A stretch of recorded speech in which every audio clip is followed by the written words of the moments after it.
Proof that 1 plus omega square is equal to 0.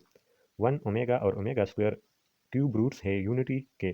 सो हम ये proof करेंगे कि इनका जो सम है ये 0 के इक्वल है। सो लेफ्ट हैंड साइड को लेते हैं।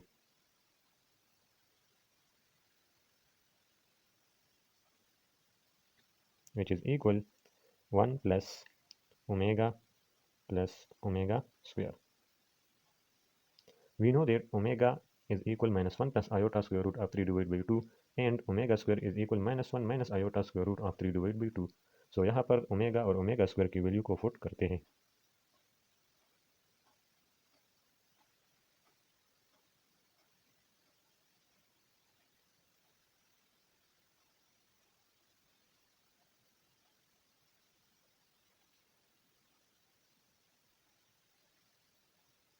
अब यहाँ पर दोनों डिनोमिनेटर सेम है, सो एलसीएम हमारे पास 2 के इक्वल होगा।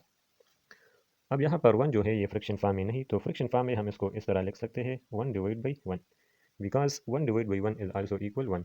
अब इस एलसीएम को 2 को हम इस डिनोमिनेटर पे डिवाइड करते हैं, so 2 divide by 1 is equal to 2। अब इस 2 को इस न्यूमिनेटर के साथ मल्टीप्लाई करेंगे। अब अगर 2 को इस 2 पे डिवाइड करें, so 2 divide by 2 is equal to 1। अब 1 को इस न्यूमिनेटर के साथ मल्टीप्लाई करेंगे।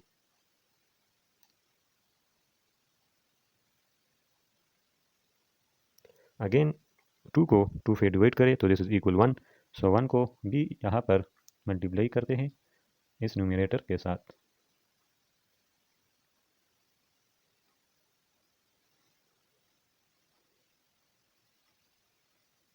सो 2 multiply by 1 is equal to 2 plus 1 multiply by minus 1 is equal to minus 1 and 1 multiply by iota square root of 3, so plus iota square root of 3।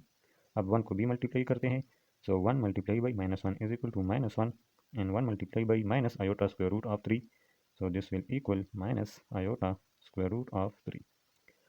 So plus iota square root of 3 and minus iota square root of 3 will cancel. So 2 minus 1 and minus 1, so this will become minus 2 divided by 2.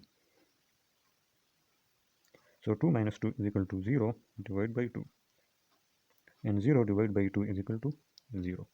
So left hand side is equal to 0, which is right hand side. So it is proof that 1 plus omega square is equal 0.